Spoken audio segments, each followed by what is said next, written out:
আউযুবিল্লাহি মিনাশ শাইতানির রাজিম বিসমিল্লাহির রহমানির রহিম আলহামদুলিল্লাহি রাব্বিল আলামিন। সবাইকে আজকের এই জুমার দিনে আন্তরিক সালাম মোবারকবাদ। সালামু আলাইকুম ওয়া রাহমাতুল্লাহি ওয়া বারাকাতুহু। আল্লাহ বলেছেন মনোযোগ দিয়ে কথা শুনবা,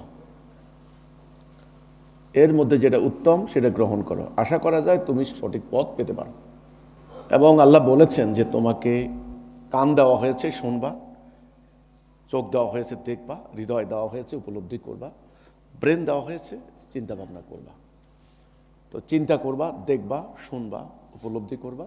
তারপরে কারণ মানুষ আল্লাহর এক অসম্ভব পরিকল্পিত সৃষ্টি।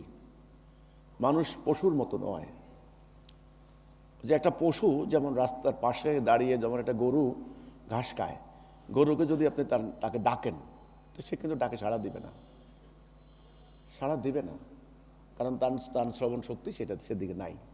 নাম ধরে ডাক দিলে সে শুনবে না। পশুর মতো আমাদেরকে বানানো হয়নি। আল্লাহর অসীম সৃষ্টি আমাদেরকে আল্লাহ দিয়েছেন, গুণাবলী দিয়েছেন। এটা কাজে লাগাতে হবে। এই বোধ শক্তি, এই শ্রবণ শক্তি কাজে লাগাতে হবে। আমার কথা সরল, সিম্পল। আমাদের ইসলামের নাম হলো সিরাতাল মুস্তাকিম, সরল পথ, সিম্পল, বুঝতে সহজ, মানতে সহজ, প্র্যাকটিস করতে সহজ। আমরা বলছি আজকে এই যে পৃথিবী জোড়া অশান্তি, দুর্বলের উপরে সবলের অত্যাচার, জুলুম।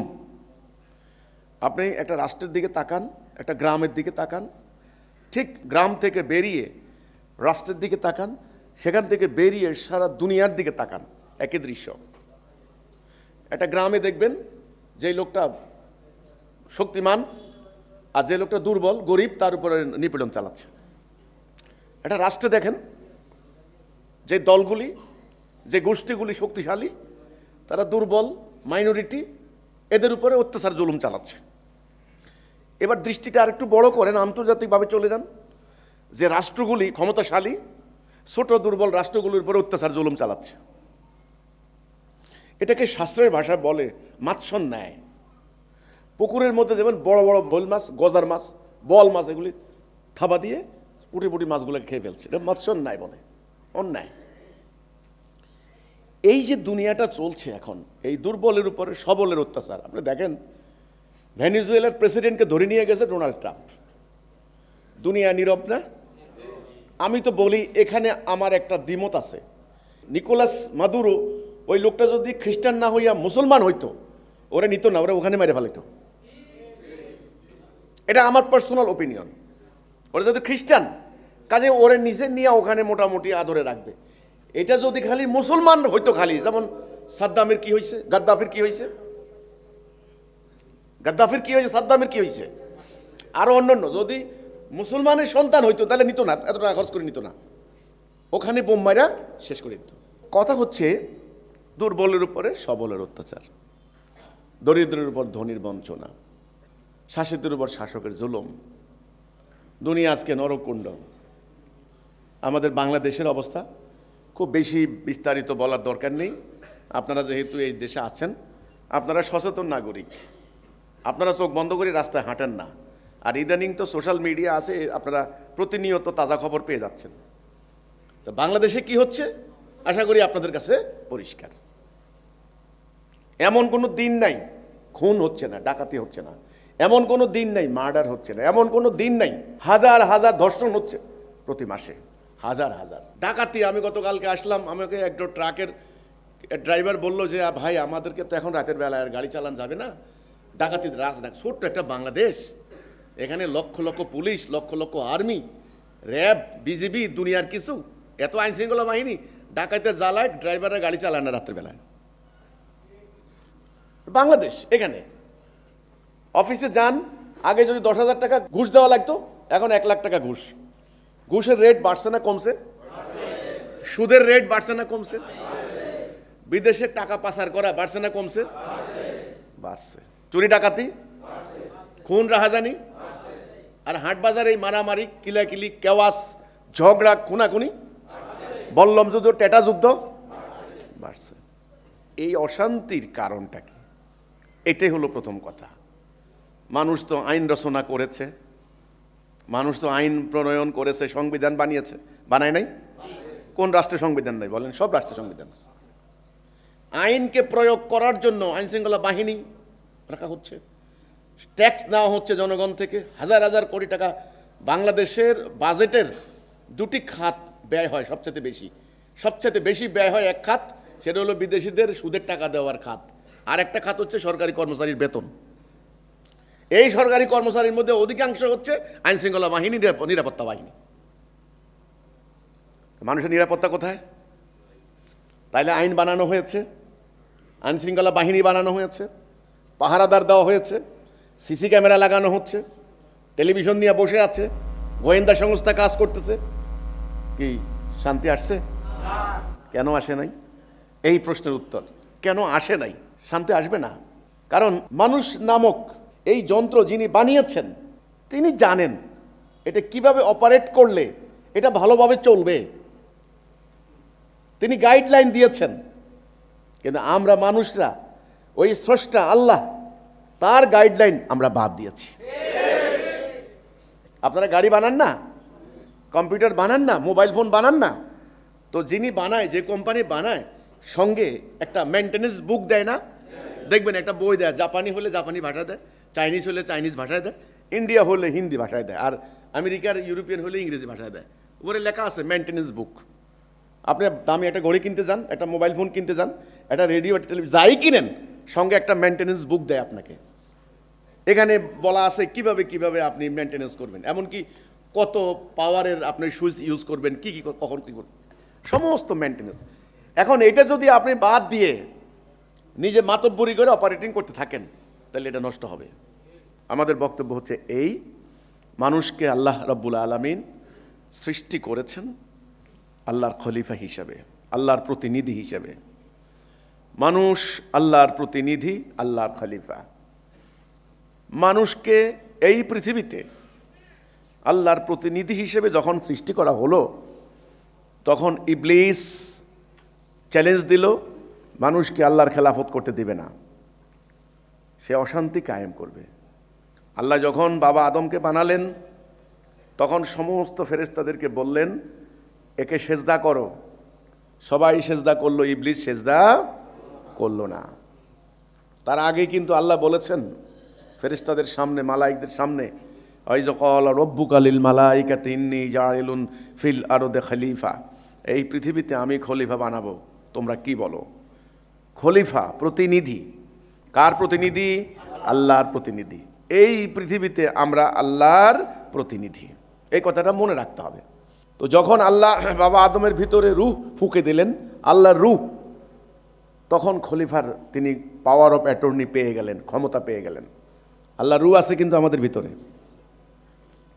তো সমস্ত ফেরেশতাদেরকে বললেন সেজদা করো, সবাই সেজদা করলো, ইবলিস সেজদা করে নাই। তখন ইবলিস বলে, আল্লাহ তুমি আদমকে আমার উপরে শ্রেষ্ঠত্ব দিলা, আমাকে সুযোগ দাও, ওকে আমি তোমার পথে থাকতে দেব না। আল্লাহ বললেন, যা, তোকে উত্থান দিবস পর্যন্ত সুযোগ দিলাম, অবকাশ দিলাম। এখন এই ইবলিস সুযোগ পেয়ে এই আদমের রন্ধ্রে রন্ধ্রে, শিরা উপশিরায়, তার চিন্তা ভাবনায় সে প্রবেশ করার সুযোগ পাইল। খুব মারাত্মক ব্যাপার কিন্তু এটা। আমাদেরকে সৃষ্টি করেছেন কে? আল্লাহ। এই বিশ্বাসটা আছে তো নাকি? এই বিশ্ব ব্রহ্মাণ্ড এমনি এমনি সৃষ্টি হয়নি। একজন মহাপ্রভু যাকে আমরা আল্লাহ বলি, তিনি মহাশক্তিমান, তিনি কুন ফায়াকুন, কুন বললেন, সঙ্গে সঙ্গে সৃষ্টি হয়ে গেল। ওকে, তাহলে এই পৃথিবীটা এমনি এমনি সৃষ্টি হয়নি, একজন পরিকল্পনার অংশ হিসেবে তিনি সৃষ্টি করেছেন, একজন স্রষ্টা আছেন। এ আমরা বিশ্বাস করি না নাকি? বিশ্বাস নাই এটা? পাশাপাশি একটা বিশ্বাস করতে হবে, ইবলিসও আছে। আপনি আল্লাহকে বিশ্বাস করবেন, ইবলিসকে বিশ্বাস করবেন না, এটা হবে না। তাহলে কিন্তু এই তথ্যগুলি আল্লাহ আমাদেরকে কোরআন থেকে দিয়েছেন। যেমন আমরা বলি আউযু বিল্লাহি মিনাশ শাইতানির রাজিম। রাজিম মানে বিতাড়িত। এটা কেন বলি আমরা কোরআন তেলাওয়াত করার আগে? এটা কেন বলি আমরা যে বিতাড়িত শয়তানের হাত থেকে আমরা পানাহ চাই? এটা কেন বলি আমরা? যখন বললেন সেজদা করো, সবাই সেজদা করলো, ইবলিস সেজদা করলো না। ইবলিসের সাথে আল্লাহর এখানে একটা কথোপকথন হয়েছে, একটা ডায়ালগ হয়েছে। ইবলিস বলেছে, আল্লাহ তোমার অধিকাংশ বান্দাকে আমি নিয়ে যাব। আল্লাহ বললেন, যা, তুই যাকে নিতে পারবি তাদের শুদ্ধ আমি জাহান্নাম ভর্তি করব। এখানে এই আলোচনাটা হয়ে গেছে, আল্লাহর সাথে চ্যালেঞ্জ হয়ে গেছে। বাস ইবলিস চলে গেল, ইবলিস বিতাড়িত হয়ে গেল। আবা ওয়াস্তাকবারা ওয়া কানা মিনাল কাফিরিন, সে অহংকার করলো, অতঃপর কাফের হয়ে গেল। আল্লাহর আদেশ অমান্য করলো, আল্লাহর হুকুম অমান্য করলো। আল্লাহর আদেশ অমান্য করলে কাফের হয়ে যায়। এই কথাটা কিন্তু এই জায়গায় বুঝতে হবে, এই জায়গায় কথাটা মনে রাখতে হবে। ইবলিস এমনও হাদিসে বর্ণনা আসছে, ইবলিস আল্লাহর ইবাদত করতে করতে দুনিয়ার এমন কোনো জায়গা ছিল না আল্লাহর ইবাদত বাদ দিছে, এমনও বর্ণনা আছে, আছে কি না? কিন্তু সেই ইবলিসটা কাফের হলো কেন? তার আদেশ অমান্য করার কারণে। ওই যে আল্লাহ বললেন যে সেজদা করো, সবাই সেজদা করলো, ইবলিস সেজদা করে নাই। এখানে ইবলিস কি করলো আসলে? আল্লাহকে অস্বীকার করেছে যে আল্লাহ বলতে কেউ নাই, এটা অস্বীকার করেছে? নো, আল্লাহর আদেশ অমান্য করেছে। আবার বলি, আই রিপিট ইট, আমি কিন্তু বারবার রিপিট করছি, এই জায়গাটা আমরা মরে গেছি। এখানে আমাদেরকে মাইরে ফেলাইছে মুসলমানদেরকে, আমরা এখানে মারা গেছি। আমরা আল্লাহ বিশ্বাস করি, আল্লাহ আমাদেরকে খাওয়ান, বাচ্চা কাচ্চা আল্লাহ দেন। ওরে আল্লাহ, আল্লাহকে গালি দিলে মাথা ঠিক থাকে না, কিন্তু আমরা আল্লাহর হুকুম অমান্য করে চলেছি। এই জায়গাটা বুঝতে হবে। ইবলিস কি আল্লাহকে অস্বীকার করেছে যে আল্লাহ বলতে কেউ নাই, এরকম? নো, ইবলিস কাফের হলো কেন? আদেশ অমান্য করেছে। আল্লাহ যখন বললেন সেজদা করো, করলে হয়ে যেত গা, কিন্তু সে কিন্তু করে নাই। সে আদেশ অমান্য করেছে। অমান্য করে সে উল্টা সে করলো কি, তোমার এই খলিফাকে আমি তোমার পথে থাকতে দেব না। আল্লাহ সুযোগ দিলেন, সুযোগ দিলেন, কথাবার্তা হয়ে গেল। আল্লাহ মাকে বানালেন, বাবা মা দুইজনকে বললেন, আদম তুমি আর তোমার স্ত্রী, তোমরা এই দুইজন এই জান্নাতে থাকো, যা খুশি যেটা ইচ্ছা যাও। একটা নিষেধ, ওই গাছের নিকট যাবা না। ইয়া আদামুসকুন আনতা ওয়া যাওজুকাল জান্নাতা ফাকুলা মিনহা রাগাদাও হাইসু শিতুমা ওয়ালা তাকরাবা হাযিহি শাজারাতা ফাতাকুনা মিনাজ জালিমিন। শাজারা মানে গাছ, আপনারা জানেন, ওই বৃক্ষের নিকট যাবা না, একটাই নিষেধ। শয়তান কি করলেন, বাবা মা দুইজনকে ভুলাই দিল। তখন ওনাদের লজ্জাস্থান অনাবৃত হয়ে পড়ল। ওনারা জান্নাতের পাতা দ্বারা নিজেদের লজ্জাস্থান আবৃত করার চেষ্টা করতে লাগলেন। আল্লাহ ডাক দিয়ে বললেন, আদম আমি কি বলি নাই শয়তানের আনুগত্য করবা না, ও তোমাদের প্রকাশ্য শত্রু। হ্যাঁ, তখন বাবা আদম দোয়া করলেন, রব্বানা জালামনা আনফুসানা ওয়া ইল্লাম তাগফির লানা ওয়া তারহামনা লানাকুনান্না মিনাল খাসিরিন। এটা বাবা আদমের দোয়া, তওবা, এটা তওবা। তিনি তওবা করলেন যে আল্লাহ নিজের উপর জুলুম করেছি, আমাদেরকে মাফ করে দাও আল্লাহ। তখন বললেন, ঠিক আছে আদম, এখানে আর থাকতে পারবে না, এখান থেকে নামিয়ে যাও, ওখানে বংশবৃদ্ধি করো। এই বংশের কথা আসছে। বংশবৃদ্ধি কোথায় করবে? দুনিয়াতে। এই দুনিয়াতে বংশবৃদ্ধি মানে আমরা এই আদম হাওয়ার সন্তান হইতে লাগলো। আমাদের ভাই হাবিল কাবিল জানেন তো, ইবলিসের লাগা আছে। ইবলিসের প্ররোচনা, খুনাখুনি করে এক ভাই আরেক ভাইকে খুন করলো। মানব ইতিহাসের প্রথম মার্ডার, প্রথম খুন। এখানে কিন্তু কথাটা পরিষ্কার বুঝতে হবে। বাবা আদম যখন দুনিয়াতে চলে আসলেন মাকে নিয়ে বংশবৃদ্ধি করার উদ্দেশ্যে, তখন কিন্তু আল্লাহ বললেন, ফাইম্মা ইয়াতিয়ান্নাকুম মিন্নি হুদা ফামান তাবিআ হুদায়া ফালা খাউফুন আলাইহিম ওয়ালা হুম ইয়াহজানুন। আমি হেদায়া দেব। কে দিব? আল্লাহ। আল্লাহ হেদায়া দিবেন। যারা হেদায়ার এতায়া করবে তাদের কোনো ভয় নাই, তাদের কোনো চিন্তা নাই। এটা বাবা আদমকে আল্লাহ বলেছেন। এখন দুনিয়াতে আমাদের সামনে রাস্তা দুইটা। এই দুনিয়াটা হলো আমাদের জন্য পরীক্ষার জায়গা। কিসের জায়গা? এক নাম্বার মনে রাখবেন, এটা আপনি চিরস্থায়ী থাকতে পারবেন না এখানে। আপনি কোটি কোটি বছর সীমিত সময়ের জন্য। এবং এটা আপনার জন্য পার্মানেন্ট বাড়ি নয়, এটা হলো ক্ষণস্থায়ী। এটা পরীক্ষা স্বরূপ আপনাকে পাঠানো হয়েছে। তো পরীক্ষা করতে হলে এটা প্রতিপক্ষ লাগে না? পরীক্ষা, টেস্ট, আপনার শরীরে কতখানি শক্তি আছে এটা আপনাকে পরীক্ষা করতে হলে আরেকজন কুস্তিগির আপনার সঙ্গে লাগাই দিতে হবে, নাইলে বোঝা যাবে না আপনার শরীরে কতখানি শক্তি আছে। আপনি 1 নাম্বার বয় নাকি 2 নাম্বার বয়, আপনি কি ফার্স্ট বয় না লাস্ট বয়, 100টা বাচ্চাকে পরীক্ষায় বসাই দিতে হবে, তখন বোঝা যাবে আপনি কি ফার্স্ট বয় নাকি লাস্ট বয়। এটা কথাটা বুঝতে হবে। কিন্তু দুনিয়াটা পরীক্ষার জায়গা। কিসের জায়গা? এখানে অহংকারের জায়গা না। আপনার জ্ঞান পরীক্ষা, আপনার সৌন্দর্য পরীক্ষা, আপনার বংশ পরীক্ষা, আপনার টাকা পরীক্ষা। আল্লাহ দেখতে চান আপনি কোন পথে ব্যয় করেন। এখানে আপনার আমার সামনে কিন্তু রাস্তা দুইটা। রাস্তা কয়টা? দুইটা। এই যে আমার 2 হাত, এই হাতের নাম কি? ডাইন হাত। এই হাতের নাম বাম। আমার আলোচনা কিন্তু সহজ, সরল, সিম্পল। আমি কিন্তু খুব সিম্পল। ইসলাম কিন্তু সরল, ইসলাম জটিল না। আমি যদি ইসলামের কথা বলতে যাই এখন বিশ্ববিদ্যালয়ের ডক্টরেট ডিগ্রি ছাড়া কথা বুঝবে না, তাহলে এটা ইসলাম হতে পারে না। ইসলাম একেবারে অজ্ঞ বোকা একটা মানুষের জন্য ইসলাম, তার জন্য জান্নাতের ব্যাপার আছে। এই জন্য একটু মনোযোগ দিলেই কিন্তু আপনি ঘটনাটা বুঝে ফেলবেন পরিষ্কার। তাহলে আমাদের সামনে এখন রাস্তা কয়টা? দুইটা। খেয়াল করেন, এই রাস্তার নাম হলো হেদায়া, এই রাস্তার নাম দলালা। এটা সৃষ্টি করবে ইবলিস, এটা দিয়েছেন আল্লাহ। মানুষও দুই প্রকার, এই দলের নাম মোমেন, এই দলের নাম কাফের। আমলও দুইটা, আমলের সলে, আমলের সাইয়া, দিন রাত, সত্য মিথ্যা। এই রাস্তার শেষ মাথা জান্নাত, এই রাস্তার শেষ মাথা জাহান্নাম।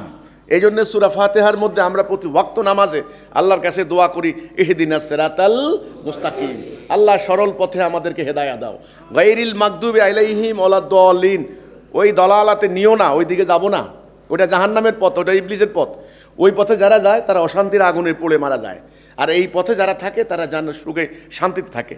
এটা হলো শান্তি, এটা হলো অশান্তি, ন্যায় অন্যায়, সাদা কালো, ধর্ম অধর্ম, হেদায়া দলালা, আল্লাহর পথ ইবলিসের পথ, মোমেন কাফের, জান্নাত জাহান্নাম। বাস, এখন আপনি সিদ্ধান্ত নেবেন, আপনি আমি সিদ্ধান্ত নেব। যেহেতু দুনিয়াতে আমাদেরকে স্বাধীন ইচ্ছা শক্তি দেওয়া হয়েছে, স্বাধীন ইচ্ছা শক্তি খুব ইম্পর্টেন্ট। ইংরেজিতে বললে ফ্রি উইলনেস, আপনার স্বাধীনতা, ফ্রি উইল, উইল ইচ্ছা, আপনি স্বাধীন। আপনি ইচ্ছা করলে এদিকে যেতে পারেন, ইচ্ছা করলে এদিকে যেতে পারেন। আপনার সামনে দুইটা বোতল দেওয়া হলো, একটা মদের বোতল, দুধের বোতল। স্বাধীন, বলা হলো মদ খাইলে তালমাতাল হয়ে যাবি, আর এটা খাইলে দুধ খাইলে পুষ্ট হবি, সুস্থ থাকবি। কোনটা খাবেন? Up to you. আপনাকে উভয়ের ক্ষতি দিক ভালো মন্দ বলে দেওয়া হয়েছে। পরীক্ষার হলে যখন বাচ্চাদেরকে দেওয়া হয় 3 ঘন্টা পরীক্ষার হলের মধ্যে স্যারে কিছু বলে না। ঘন্টা বাজানোর পর তোমার খাতা দেওয়া হয়েছে, কলম দেওয়া হয়েছে, পরীক্ষার সুযোগ দেওয়া হয়েছে, মাথার উপরে ফ্যান দেওয়া হয়েছে, সমস্ত পুলিশ দিয়া চতুর্দিকে ব্যারিকেড দেওয়া হয়েছে, কোনো ডিস্টার্ব না করে, যাবতীয় বন্দোবস্ত দেওয়া হয়েছে। এখন তুমি খাতার মধ্যে কি লিখবা কি লিখবা না, আপ টু ইউ। তুমি কি স্যারদেরকে প্রতি পৃষ্ঠা গালাগালি করবা? তোমার ব্যাপার, এটা তোমার ব্যাপার। 3 ঘন্টা কেউ কিচ্ছু বলবে না ঠিক মতে, কিন্তু তুমি হাসবা না কাঁদবা, প্রমাণিত হবে ফলাফল ঘোষণার দিন। এই ফলাফল ঘোষণার দিনের নাম হাসরের ময়দান। ডাইন হাতে বাম হাতে বলা হয়েছে না আমলনামা দেওয়া হবে। তাহলে আশা করি এই আলোচনাটুকু ক্লিয়ার হলো। তাহলে দুনিয়াতে রাস্তা কয়টা? দুইটা। এই রাস্তার নাম হেদায়া, এই রাস্তার নাম দলালা। হেদায়া কে দিবেন? আল্লাহ। দলালা কে সৃষ্টি করবে? ইবলিস।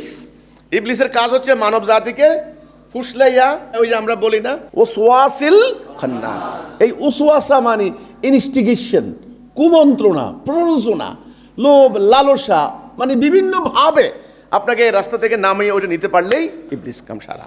এখন আমরা মানুষরা আমাদের ইচ্ছা শক্তি, বুদ্ধি, জ্ঞান, প্রজ্ঞা ইত্যাদি কাজে লাগিয়ে আমরা এখন কি সিদ্ধান্ত নেব?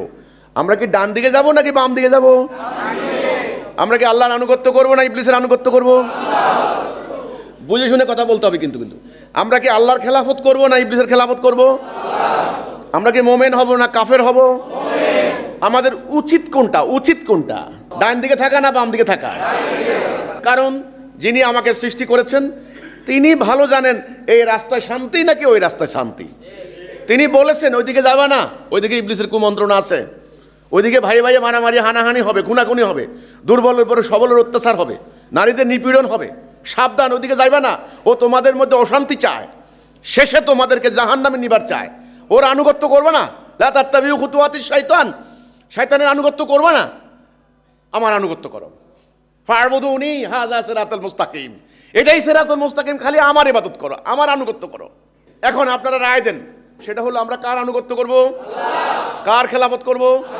বাস, যদি আল্লাহর খেলাফত করতে চাই, আল্লাহর আনুগত্য করতে চাই, তখন সর্বপ্রথম একটা কথা আমাদেরকে আল্লাহর সঙ্গে অঙ্গীকার করতে হবে। এটাই হলো কালেমাতুত তাইয়্যিবা লা ইলাহা ইল্লাল্লাহ মুহাম্মাদুর রাসূলুল্লাহ। এই কলেমা পড়েই কিন্তু আমরা মুমিন হই। এখন তো মুসলমান নামে মুসলমান হইতে আছে, কোনো অসুবিধা নাই। রাসূলুল্লাহ বলেছেন, এটা হাদিস, সময় আসবে ইসলাম শুধু নাম থাকবে। ইসলাম আছে না এখন নাম? কই আসল ইসলাম আছে? ইসলাম মানে কি? শান্তি আছে? নাই। ইসলাম যদি থাকতো রে ভাই, আজকে মুসলমানদের সংখ্যা 240 কোটি, টোটাল জনসংখ্যা প্রায় 31%, 57টা রাষ্ট্র মুসলমানদের। আজকে পৃথিবীতে উদ্বাস্তু মুসলমান, নিপীড়িত মুসলমান, আজকে লাঞ্ছিত মুসলমান। কারণটা কি? সংখ্যা কম? নো। মসজিদ মাদ্রাসা কম? না। তেল সম্পদ কম? না। কারণটা কি? কারণটা কি চিন্তা করবেন না? হ্যাঁ, ইমান নাই। ইমান নাই, আমরা লা ইলাহা ইল্লাল্লাহর মধ্যে নাই। কথাটা খুব ভয়ঙ্কর কথা। এই ইমানের কথাটা বুঝতে বেশি বিদ্যা বুদ্ধি লাগবে না, খালি একটু মনোযোগ লাগবে। কি লাগবে? একটু মনোযোগ লাগবে। আর ভেতর থেকে অহংকার তাড়াই দিতে হবে। আমার সামনে বসে যদি মনে করেন এই বেটা কিয়া কইব, তাইলে মুশকিল আছে। আগে ভালো করে শুনেন।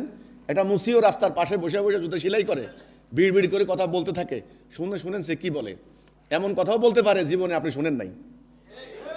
এই জন্য অহংকার ত্যাগ করতে হবে ভিতর থেকে অহংকার ত্যাগ করে আর নিরপেক্ষ মন নিয়ে আমার মতো গুণাগার সাধারণ মানুষের কথাটা একটু শুনতে হবে। আসছেন যেহেতু, কষ্ট করে শোনার জন্য আসছেন। আজকে তো কেউ শুনে না, দেখে না। আল্লাহ বলছেন দেখো, এরা দেখে না। আল্লাহ বলছেন শুনো, এরা শুনেও না। ওই বাজারে বসে কে কি কইছে, দোকানে বসে বসে অমুকে খ্রিস্টান হয়ে গেছে, ধর মার ওরে খা, কোপা ওরে কোপা, ওর বাড়িতে আগুন দে, ওরে জবাই কর, ওরে হত্যা কর, ও খ্রিস্টান হয়ে গেছে গা, ও নাস্তিক হয়ে গেছে গা, ইত্যাদি। তো জিজ্ঞাসা করেন ভাই তুমি কি দেখছো? দেখি নাই। কেটা কইছে? হুজুরে কইছে। হুজুরে কোথায় কইছে? কালকে আমাকে মাহফিল আসছিল, ওখানে মাহফিলের মধ্যে আমি শুনিয়ে আইছি, হুজুরে কইছে। আল্লাহ যে তোমারে কইছে, দেখো, যাচাই করো, চিন্তা করো, ভাবো। যাচাই করলে না কেন? নিজের চোখে দেখলে না কেন? আল্লাহ যে কোরআনে কইছে কোনো ফাসেক কোনো সংবাদ নিয়ে আসলে আগে যাচাই করে দেখো, সেটা যদি ভুল হয় তাহলে তো অন্যের ক্ষতি করে ফেলবা অন্যায়ভাবে। আমার এখানে সেটা হয়েছে, বুঝছেন? আপনাদের কাছে তো বলার টাইম নেই। হয়েছে সেটা। এখানে দুইটা ভাইকে হত্যা করছে জবাই করে। এই মসজিদের নাম শহীদি জামে মসজিদ। শহীদি জামে মসজিদ রাখলাম কেন আমরা? এই মসজিদ দিতে গিয়ে দুটা ভাইয়ের জীবন গেছে। এখানে 114 জন লোককে তারা আহত, রক্তাক্ত করছে। আমার বাড়িঘর আগুন দিয়ে জ্বালাই দিয়েছে বহুবার। এই কথা বললাম কেন? তোমাদের ইমান নাই। এনাদের কোটটা গরম হয়ে গেছে কথা বলার সাথে সাথে। কোটটা গরম হয়ে গেছে, লম্বা কোটটা গাদ দিয়ে তো গরম হয়ে গেছে কোটটা। কি কয় না কয়, এত লম্বা কোটটা গাদ দিলাম মাঙ্গো বেলে ইমান নাই। হ্যাঁ, আর আব্বা হজ করে, 3 বার হজ করছে আর আব্বা। এবং নোয়াখালীর ভাষায় কয় আর আব্বা। কথাটা বুঝছেন কিনা ঘটনাটা? তো ঘটনা হচ্ছে ইমান নাই রে ভাই। আমি একটা কথা বলি, মক্কার কাফেররা, আবু জাহেল, উতবা, সাহেবা, এরা কি আল্লাহ বিশ্বাস করতো না? আল্লাহ বিশ্বাস করতো না? ইতিহাস না জানলে কথা বলা মুশকিল। অজ্ঞের সামনে কথা বলা যায় না। যারা অজ্ঞ তাদের সামনে কথা বলা যায় না। ইতিহাস জানতে হবে। মক্কার আবু জাহেল, উতবা, সাহেবা, ওরাও কিন্তু আল্লাহ বিশ্বাস করত। আমাদের নবীর বাপের নাম কি ছিল? আব্দুল্লাহ, মানি আল্লাহ দাস। তারা হজ করত। আমরা এই যে খতনা করি না, তারা খতনা করত। তারা দান করত। একবার নবী হারাই গেছিলেন, ওনার চাচা নাকি দাদা 100 উট মানত করছেন, আমার ভাতিজারে পাইলে 100 উট দিব। ব্যাপারটা কিন্তু এরকম। তারা আল্লাহ বিশ্বাস করত। তারা ইব্রাহিম আলাইহিস সালামের উম্মত, দ্বীনে হানিফের অনুসারী বলে তারা নিজেদেরকে বিলিভ করত, বিশ্বাস করত। তাদের এই ফেইথ ছিল। কিন্তু তারা কেন কাফের হয়েছিল বলেন তো দেখি? আল্লাহ যে রাসূলুল্লাহর উপরে যেই বিধানটা নাজেল করেছেন, তারা বলেছে তোমার উপরে যে আল্লাহর হুকুম নাজেল হয়েছে আমরা এটা মানব না। আমাদের পূর্বপুরুষ যেমনে গেছে আমরা ওইদিকে যাব। তারা এটা বলে নাই? তোমার উপরে যেটা নাজেল হয়েছে এটা হলো উপকথা, প্রাচীন কথা, গল্প কথা, কাহানি। এটা কাহানি, কিচ্ছা, এটা তুমি নিজে বানাইছো। তারা বলে নাই এই কথাটা? তখন আল্লাহ বলছে না না না, আমি নাজিল করেছি আমার নবীকে, আমার হুকুম। যারা আমার এই নাজিল করা হুকুম মানে না তারা কাফের। আশা করি পরিষ্কার হয়ে গেল। তাহলে মক্কার আবু জাহেলরা হজ করতো, আমাদের দেশের মানুষ এখন হজ করে। মক্কার আবু জাহেলরা রোজা রাখতো, আমরাও রোজা রাখি। মক্কার আবু জাহেলরা নামাজ পড়তো, আমরাও পড়ি। তারাও আল্লাহর হুকুম মানতো না, আমরাও আল্লাহর হুকুম মানি না। তাহলে তাদের মধ্যে আমাদের মধ্যে ডিফারেন্স থাকে? আর এই কথাটা বলতে গেলে আপনার বাড়িতে আগুন দিবে ভাই। এই কথাটা বলেন খালি, আপনার বাড়িতে আগুন দিয়ে দিবে, কোনো কথা নাই। তাই এই লোক আমাদের ধর্মকে নষ্ট করতে দাঁড়াইছে। এই জন্য আজকে যারা আসছেন বুঝে শুনে আসবেন। এই আন্দোলন দিন প্রতিষ্ঠার আন্দোলন, এই সংগ্রাম, এই অন্যায়ের বিরুদ্ধে সংগ্রাম, এই লড়াই দিন প্রতিষ্ঠার লড়াই। এই লড়াই শিরিক কুফরের বিরুদ্ধে তাওহীদ প্রতিষ্ঠার লড়াই। কাজে এই লড়াইতে যারা শামিল হতে চান তাদেরকে বুঝে শুনে হিম্মত নিয়ে শামিল হতে হবে। ইসলামের শুরু কি নামাজ দিয়া?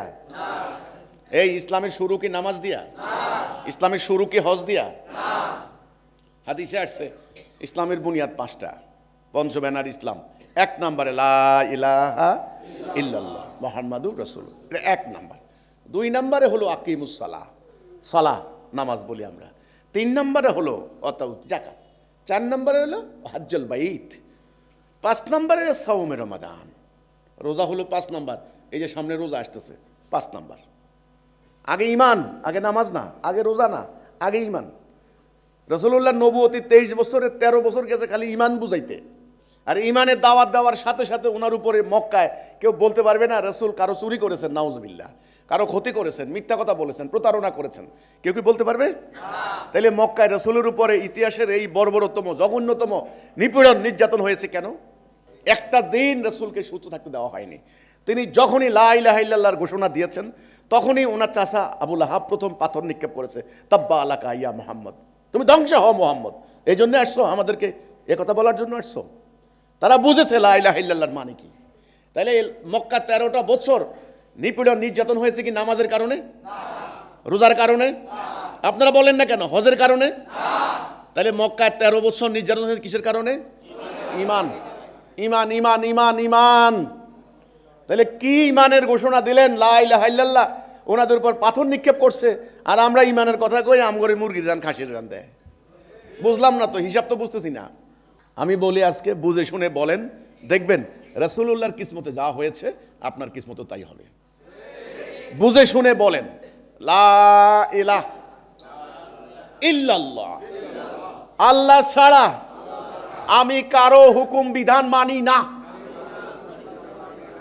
আমার রাষ্ট্রীয় সামাজিক জীবনে, ব্যক্তিগত জীবনে আল্লাহ যেখানে যা বলেছেন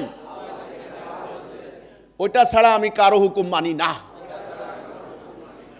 তাহলে লা ইলাহা ইল্লাল্লাহ মানে হচ্ছে আমি আল্লাহর আনুগত্য ছাড়া কারো আনুগত্য করব না, আল্লাহর হুকুম ছাড়া কারো হুকুম মানব না, আল্লাহর বিধান ছাড়া কারো বিধান মানব না। এই কথাটা আজকেও সমাজে বলেন, রাষ্ট্রে বলেন, দেখবেন। এখন বলেন আমরা যারা 200 কোটি মুসলমান আমাদের অবস্থাটা কি? আমরা কি আল্লাহর আনুগত্য করছি? বুঝে শুনে বলতে হবে ভাই, ভালো মতে হ্যাঁ না বুঝা শোনা বলবেন। আমি বলে দিলাম কিন্তু একটা কথা, কারণ এই সিদ্ধান্তের উপরে নির্ভর করতেছে সব কিছু। ধরেন সারা পৃথিবী যারা মুসলমান দাবি করি আমরা কি বর্তমানে আল্লাহর আনুগত্য করতেছি? আমাদের রাষ্ট্রীয় জীবন, রাষ্ট্র যেটা চলে এখন, যে রাজনীতি, এই রাজনীতি কি সুন্দর, বাপরে রাজনীতি, আহ কি মজা। গণতন্ত্র, গণতন্ত্র খাওয়াইছে আপনি করে, কি মজার গণতন্ত্র। খালি গণতন্ত্রের লড়াই, যে বেটা পালাই যায় দেশ থেকে সেও বলে গণতন্ত্র হাতছাড়া হয়ে গেছে, আর যারা দখল করছে ক্ষমতা বলে গণতন্ত্র প্রতিষ্ঠা করতে পারছি এবারে। গত বছরে এক পার্টি গত 15-16 বছর ইলেকশন করছে, তাদের বিরুদ্ধে কাউরে গণতন্ত্রের সূত্র মোতাবেক আনতে দেয় নাই। এখন সামনে এরা আবার ইলেকশন করবে, ওদেরকে কোনোভাবে আসতে দিবে না। একেবারে ছাঁকনি দিয়া প্রথমে বড় জাল মারছে, পরে ছোট জাল, পরে জাই জাল, জাল মাইরা ইসাগুলা কোনোটা বাদ রাখবে না, সবগুলারে নিয়ে সুটকি বানাইয়া এরা ইলেকশন করবে। এটা fair, free and participatory election. এই গণতন্ত্র খাওয়াইছে তোমরে, এটা স্রেফ ধাপ্পাবাজি আর কিচ্ছু না। এই পদ্ধতি ব্রিটিশরা মানে নাই, ব্রিটিশরা মানছে এটা ন, তারা 300 বছর শাসন করছে আমাদেরকে আল্লাহর বিধান দ্বারা, ন ব্রিটিশের আইন দ্বারা। আদালতে বিচার হইতো কার আইনে? ব্রিটিশের আইনে, রোমান ল, ব্রিটিশ ল। তুমি না মুসলমান, তুমি না বিচারক, আল্লাহ রাসূল বিচারক ছিলেন। তোমার কোরআনে কি চুরি, সুর, ডাকাত, খুনি, মার্ডারের শাস্তির কি বিধান নাই? তো তোমরা ব্রিটিশের আইন মানলা যে? ঈমান কি থাকে? কেন? ইসলামে কোরআনে কি বলা আছে? আফাতুমিনুনা বিবাদিল কিতাবি ওয়া তাকফুরুনা বিবাদ। আমার কিছু মানবা কিছু মানবা না, এটা হবে না, এটা শিরিক। আমাদের উলামায়ে কেরাম কি আয়াত জানে না? তাহলে কিছু মানলাম কিছু মানলাম না, এই শিরিক করলে তার কি ঈমান থাকে? আল্লাহ কোরআনে বললেন খিজিউন ফিল হায়াতিদ দুনিয়া, দুনিয়ার জীবনে মর্মন্তুদ শাস্তি তোমাদেরকে দেওয়া হবে। এই শাস্তির মেইন কারণ এটা। আজকে আমাদের দেশে সুদ 15%, 16%, 20%, 30% সুদ, আমদানি রপ্তানি সুদের, ব্যাংকিং সিস্টেম সুদের, ওই যত আছে সমস্ত কিছু সুদের কারবার। মুসলমান কি সুদ মানতে পারে? সুদ খাইতে পারে? সুদ হারাম কিনা? তাহলে আমরা একটা একটা করে, আমি একটু আগে রাজনীতির কথা বললাম, যে রাজনীতি, এ রাজনীতি মনে রাখবেন, এটা ধান্দাবাজের রাজনীতি, স্বার্থের রাজনীতি, এটা কামড়াকামড়ি রাজনীতি, ক্ষমতায় যাওয়ার রাজনীতি, ক্ষমতা দখল করার রাজনীতি। যেই কোনো মূল্যে আমাকে চেয়ারম্যান হইতে হবে, এমপি হইতে হবে। এইবার দলের লোক হোক, নিজের সেক্রেটারি হোক, দলের নেতা হোক, গুলি করে মেরে ফেলামো, জবাই করে ফেলামো, টুকরা টুকরা করে ফেলামো। আওয়ামী লীগের টাইমে একবার দেখলাম এক ব্যাটারে ইন্ডিয়া নিয়ে টুকরা করে বাথরুমে ফ্ল্যাশ করে দিছে, আছে না? এক এমপিরে নিয়ে গেছে। এইবার গত ইন্টারিমের টাইমে 1.5 বছরে কি পরিমাণ খুন হয়েছে সামনে দেখেন না খালি। প্রত্যেকটা প্রার্থী আতঙ্কে আছে। সরকার সিদ্ধান্ত নিছে গানম্যান দিবে। গানম্যান দিয়ে বাঁচাইতে পারবা? কয়জনরে গানম্যান দিবা? যে ব্যাটারে গানম্যান দিবা তার নিরাপত্তা কি হবো? যার হাতে গান দিবা তার হাতে যদি মারা যায়? আসল সমস্যাটা বুঝতে হবে। তাহলে এই যে রাজনীতি চলছে এখন, এটা ব্রিটিশরা যাওয়ার সময় আমাদেরকে কামড়া কামড়ি রাজনীতি লাগাই দিছে, আমাদেরকে লাগিয়ে দিয়েছে তোরা এগুলি কর, তোরা এগুলি মারামারি করতে করতে যত দল হবি, তত টুকরা হবি, তত মত হবি, আমরা মধ্যখানে মাতব্বরি করব। দেখেন না সৌদি আরবের সালমান যাইয়া ডোনাল্ড ট্রাম্পকে $1 ট্রিলিয়ন দিয়ে আসছে। $1 ট্রিলিয়ন, খেলাখেলি কথা না। $1 ট্রিলিয়ন কল্পনা করতে পারবেন না? 1000 বিলিয়ন 1 ট্রিলিয়ন। কারণ কি, এখন আমি বুঝলাম ওরা কিন্তু ইন্টারনালি বুঝতে পারছে যে ডোনাল্ড ট্রাম্প কিছু প্রেসিডেন্টে ধরে লই যাবো গা, ও যেন ধরে না নিতে পারে। যখন ভেনেজুয়েলার ধরে নিছে, সে আগে যায় হুজুরে টাকা দিয়ে আইছে। ব্যাপারটা কিন্তু এরকম, কিন্তু দুনিয়াটা কিন্তু এদিকে চলছে এখন। তা আমার কথা, এই যে রাজনীতি চলছে বাংলাদেশের, এটা কি আল্লাহ রসুলের দেওয়া? এই প্রক্রিয়া কি আল্লাহ রসুলের দেওয়া প্রক্রিয়া? এটাকে আমরা মানতে পারি? এই যে ইদানিং করলো কি, নির্বাচনে প্রার্থী হবে, দেখেন ফেয়ার অ্যান্ড ফ্রি ইলেকশন করবো। ধোকা কাকে বলে? ধোকা। তো প্রত্যেকটা প্রার্থী হলফনামায় তাদের কি কি আছে জিনিসপত্র, এগুলো দিবে আর কি। পত্রিকা আসছে, যা দিছে ম্যাক্সিমাম ভুয়া, মিথ্যা। হলফনামায় মিথ্যা, মিথ্যার উপর চলছে সমাজ। মিথ্যার উপরে মামলা হয়, মিথ্যার উপরে চার্জশিট হয়, মিথ্যার উপরে রায় হয়। এই মিথ্যার ভিতরে বাস করে তাহাজ্জুদের নামাজ পড়ে, তাই না? কি দারুণ, কি দারুণ, কি ছলনা, কি প্রতারণা আল্লাহর সাথে। আল্লাহ বললেন আমার সাথে ছলনা চলে না। তাহলে এই অর্থনীতি সুদভিত্তিক অর্থনীতি, এটা কি আল্লাহ দেওয়া না মানুষের? আদালতে বিচার হয় ব্রিটিশের আইনে, রোমান আইনে। আল্লাহর আইনে বিচার হয়? হয় না। রাজনীতি ধাপ্পাবাজের রাজনীতি, ধোকাবাজের রাজনীতি, এরা আল্লাহর দেওয়া সিস্টেম নয়। তাহলে আমরা জাতীয়, রাষ্ট্রীয়, সামাজিক জীবনে আল্লাহর দেওয়া বিধান বাদ দিয়ে মানুষের তৈরি বিধান মানছি। এখন বলেন ঈমান কি আছে? লা ইলাহা ইল্লাল্লাহর মধ্যে কি আছি? আমরা পুরো মানব জাতি কি ডান দিকে নাকি এখন বাম দিকে? বাম দিকে। এটা ফাইনাল করে দিচ্ছি, না বুঝলে আমার কিছু করার নাই। আল্লাহ কোরআনে বললেন সূরা মায়েদা 44, 45, 47, আল্লাহর কথা যেরকম ওই রকম বলতে হবে ভাই। আপনার ধরে মস্তক থাক আর না থাক, আপনি না বলতে পারলে বলবেন না, কিন্তু বললে আল্লাহর কথাকে টুইস্ট করা যাবে না, আল্লাহর কথাকে পেঁচিয়ে বলা যাবে না, মিথ্যা ঢেকে রাখা যাবে না। কিছু বলবেন, কিছু বলবেন না, সুবিধা মতে হবে না। যেগুলা বলতে গেলে মুরগির রান আসবে না, সেগুলা বলবেন না, সেটা চলবে না। আল্লাহর কথা বলতে যাইয়া রাসূলুল্লাহ মাইর খাইছেন, আপনি কত বড় ইমানদার হইছেন।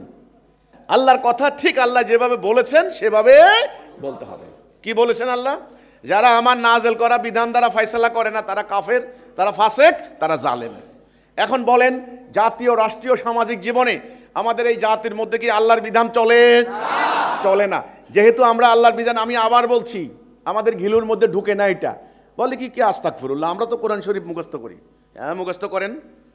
আমরা তো পড়ি নিয়মিত। হ্যাঁ পড়েন। আল্লাহর কিতাব সুমা খাই, হ্যাঁ খান। কিন্তু মুশকিল হয়েছে কি জানেন? ওই যে ওই গল্পের মতো, আপনি আব্বারে আব্বা বলে বিশ্বাস করেন, আব্বারে সালাম দেন, সম্মান করেন, কিন্তু আব্বার হুকুম মানেন না। লা ইলাহা ইল্লাল্লাহ, এই কথার মধ্যে আল্লাহ বিশ্বাস আর অবিশ্বাসের প্রসঙ্গ না।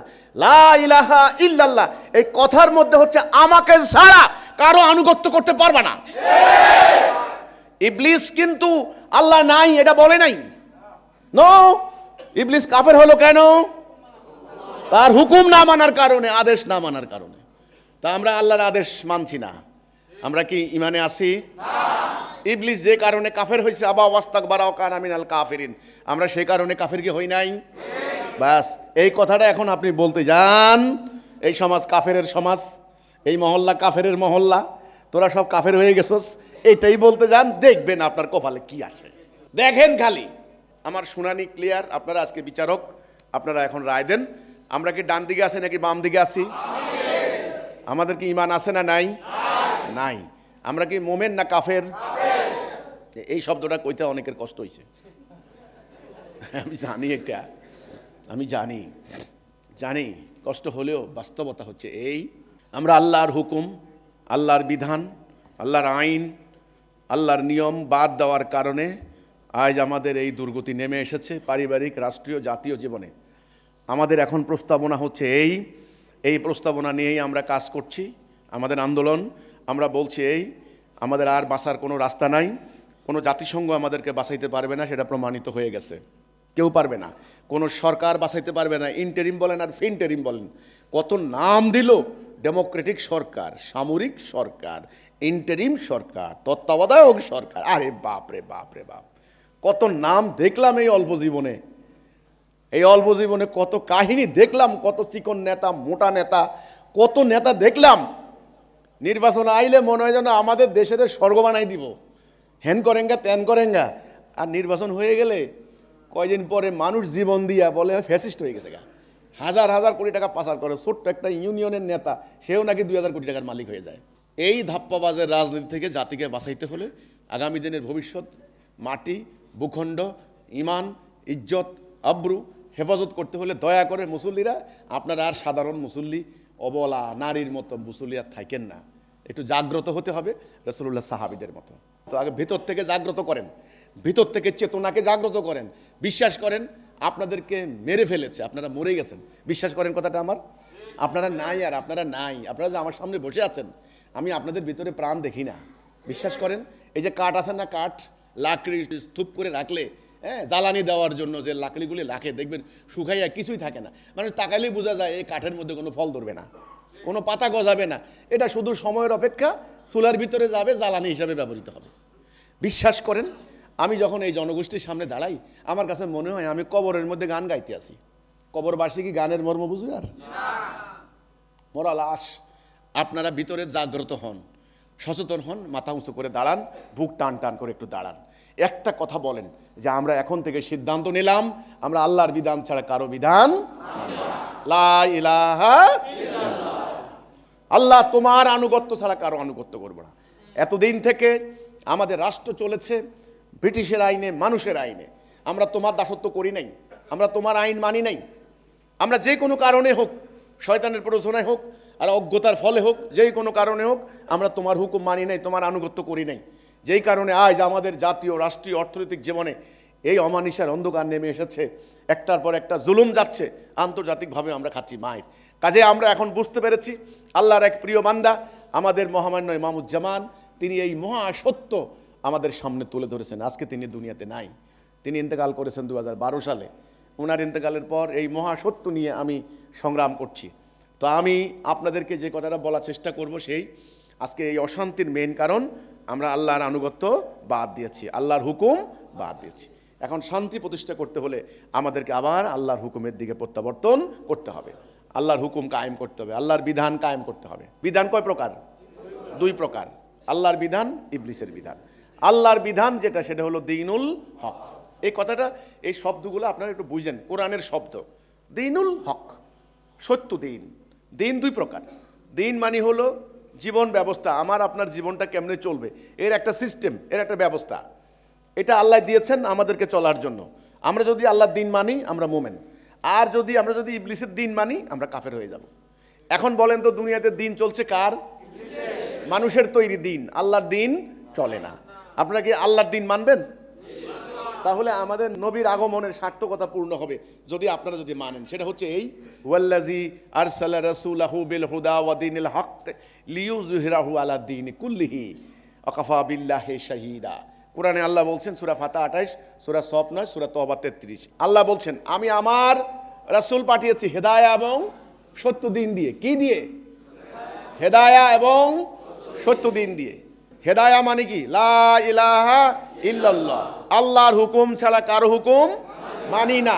সেই হুকুমের উপর ভিত্তি করা একটা জীবন ব্যবস্থা, আল্লাহর হুকুমের উপর ভিত্তি করা একটা জীবন ব্যবস্থা, এটার নাম সত্য দিন। তাইলে রসুলকে আল্লাহ কি দিয়েছেন? হেদায়া এবং সত্য দিন। হেদায়া এবং সত্য দিন কি জন্য দিয়েছেন? এটাকে প্রতিষ্ঠা করার জন্য। এটাকে কি করার জন্য? প্রতিষ্ঠা করার জন্য। আমি আপনাকে একটা গাড়ি দিলাম, কি জন্য দিলাম? এটা গন্তব্যে যাবেন, এটা আপনি বুঝে নেবেন না? এই বুঝার নাম আকীদা। এই বুঝার নাম কি? আকীদা। আমি আপনাকে ঘড়িটা দিলাম, কি জন্য দিলাম? সময় দেখার জন্য। আমি আপনাকে একটা ফ্যান দিলাম, কি জন্য দিলাম? আপনি আগে বুঝবেন না এটার উদ্দেশ্যটা কি। আচ্ছা ধরেন আপনি বুঝলেন না, 1000 ঘড়ি দিলেও কি লাভ আছে? লাভ নাই। একটা গাড়ি দিলাম, আপনি বুঝলেন না গাড়ির উদ্দেশ্য কি। আপনি সকাল বিকাল গাড়ির ধোয়া করেন, মুছেন, পরিষ্কার করেন, গ্যারেজে রেখে দিয়েছেন, সারা জীবন গেছে গ্যারেজে, কোনো লাভ আছে? এই যে উদ্দেশ্য সম্পর্কে জানার নাম আকীদা। আকীদা ভুল হলে সব ভুল। তাইলে এখন আমি বলি, আল্লাহ রাসূলকে কি দিয়েছেন? হেদায়া এবং সত্য দিন। হেদায়া এবং সত্য দিন। প্রথমে দিয়েছেন হেদায়া, লা ইলাহা ইল্লাল্লাহ, আল্লাহ তোমার হুকুম ছাড়া কারো হুকুম মানি না। এই কথার উপরে যে মানুষগুলি এসেছেন তারা ডাইন দিকে চলে গেছেন। এবার তারা কিভাবে চলবেন সেটা ধীরে ধীরে এই বিধান নাজেল হয়েছে। এটাই হলো সত্য দিন। কথা ক্লিয়ার হয়েছে কিনা? প্রথমে কি? প্রথমে লা ইলাহা ইল্লাল্লাহ, আল্লাহ তোমার হুকুম ছাড়া আমরা কারো হুকুম মানি না। এইবার মানুষগুলি কি হলো? মোমেন হলো। এইবার তাদের জীবন কেমনে চলবে, কিভাবে বিয়ে করবে, কিভাবে ব্যবসা করবে, কিভাবে যুদ্ধ করবে, কিভাবে সংসার, এই সমস্ত নিয়ম কানুন, এই নিয়ম কানুন, আইন, বিধান, বিধান, এটার নাম দ্বীনুল হক। তাহলে দিন কয় প্রকার? দুই প্রকার। একটা হলো সত্য দিন, একটা হচ্ছে মিথ্যা। সত্য দিন কে দিছেন? আর এই মিথ্যা দিন কে বানাবে? ইবলিস। এখন পুরো মানব জাতি কোন দিনের আনুগত্য করে? আল্লাহর দিন না মানুষের আইন? আশা করি ক্লিয়ার হয়েছে ব্যাপারটা। এখন আসেন, এবার আল্লাহর দেওয়া দিন এখন আমাদের সামনে, এটা কায়েম করতে হবে না? আমি আবার বলছি, আপনাকে একটা মোটরসাইকেল দিলাম, আপনি প্রথম কর্তব্য হবে মোটরসাইকেলটা চালানো শেখা, দ্বিতীয় কর্তব্য হবে এটাকে চালাইয়া গন্তব্যে যাওয়া। তবে এই দেওয়ার সার্থকতা পূর্ণ হইল। রাসূলের একটা হাদিস আছে, সময় আসবে ইসলাম শুধু নাম থাকবে, কোরআন শুধু অক্ষর থাকবে, অক্ষর। হাদিস, অক্ষর কিন্তু কেউ পাল্টাতে পারবে না, এটা আল্লাহ নিজে সংরক্ষণ করছেন। কোরআন শুধু অক্ষর থাকবে। মসজিদগুলি হবে লোকে লোকারণ্য, সেখানে হেদায়া থাকবে না। খেয়াল করেন, দেখছেন? হ্যাঁ, তাইলে কোরআন শুধু কি থাকবে? অক্ষর। আজকে অক্ষর মুখস্থ হচ্ছে না, তাফসীর হচ্ছে না, হুজুররা বান্ডেল বান্টা কাকামাই করে খাচ্ছে না, এ কথা কইতে যান না, আপনার গলা রাখবেন আর। কিন্তু এটা কি বলেন তো, এটা কি জন্য নাজেল হয়েছে বলেন তো দেখি? এটা নাজেল হয়েছে এটা কায়েম করে, প্রতিষ্ঠা করে, মানুষ যেন দরজা খুলে ঘুমাতে পারে সেই ব্যবস্থা করা। ইতিহাস পড়ে দেখেন, এটা কায়েম করতে গিয়ে একজন মানুষ রক্তাক্ত হয়েছেন, আহত হয়েছেন, পেটে পাথর বেঁধেছেন, শত্রুর আঘাতে আঘাতে। আপোষ করেন নাই।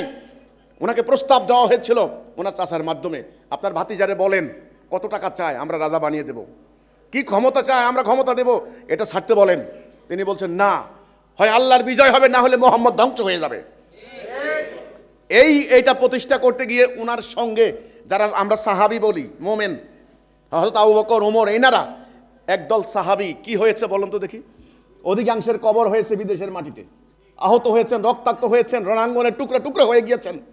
মায়েরা সন্তানদেরকে শহীদ করেছেন, বাবারা সন্তানদেরকে শহীদ করেছেন। পুরো জাতির নেতা শুদ্ধ খেয়ে না খেয়ে, গাছের লতা পাতা খেয়ে, শত্রুর আঘাতে আঘাতে জর্জরিত হয়ে, দেশান্তরিত হয়ে, যুদ্ধের পর যুদ্ধ করে আল্লাহ দেওয়া এই বিধান কায়েম করে দিয়ে গেলেন। আমরা মুসলমান দাবি করি কি দিয়া? দাড়ি, টুপি, পাগড়ি, কিন্তু আমরা এটা বাদ দিয়েছি। আশা করি পরিষ্কার। এই অশান্তির কারণটা বুঝতে পারছেন নাকি বুঝেন নাই এখনো? এই আমাদের রাষ্ট্রীয় জাতীয় জীবনে এই অশান্তির কারণটা কি? আমরা আল্লাহর দেওয়া বিধান বাদ দিয়েছি। বাদ দিয়ে এটার মুখস্থ করে, তাফসীর করে, ব্যাখ্যা করে, আরো সুন্দর সুন্দর করে মুখস্থ করে, আরো সুন্দর সুন্দর করে পড়ে। আরে ভাই, একটা কলম বানানো হয়েছে লেখার জন্য, একটা গাড়ি বানানো হয়েছে এক জায়গা থেকে আর জায়গায় যাওয়ার জন্য। আপনি প্রতিদিন সকাল বিকাল 3 বার করে গাড়ি ধোয়া মোছা ঝকঝক তকতক করে রাখেন, গন্তব্যে যান না, তো গাড়ি বানানোর কোনো উদ্দেশ্য আছে? কোনো লাভ হইল? তাহলে এই বিধানটা কেন? এটাকে কায়েম করে, কোথায় কায়েম করবেন? রাষ্ট্রে, আপনার ঘরের চালের উপরে না, রাষ্ট্রে। এটা দিয়ে আদালত চলবে, কোর্ট চলবে, জজ সাহেবরা বিচার করবেন, এটা দিয়ে রাষ্ট্র পরিচালিত হবে, এটা দিয়ে ডিসিএসপি চলবে, সেনাবাহিনী চলবে, এটা দিয়ে কোর্ট কাছারি, এটা দিয়ে অর্থনীতি চলবে, শিক্ষানীতি চলবে। তবে আপনি মুসলিম। মুসলিম কথার অর্থই হচ্ছে আত্মসমর্পণ করা আল্লাহর বিধানের উপরে। আমার কথা ভুল কিনা ওলামারা বলুক। কেন আজকে আমার বিরুদ্ধে এই মিথ্যাচার করা হচ্ছে? আমার কথা জনগণকে শুনতে দেন। আমি যদি বলি আমি জনগণের সামনে কথা বলতে চাই, জনগণ বিচার করুক। আমার কথা বলা শেষ হলে জনগণ আমাকে পিটে মেরে ফেলুক, আমার কোনো আপত্তি নেই।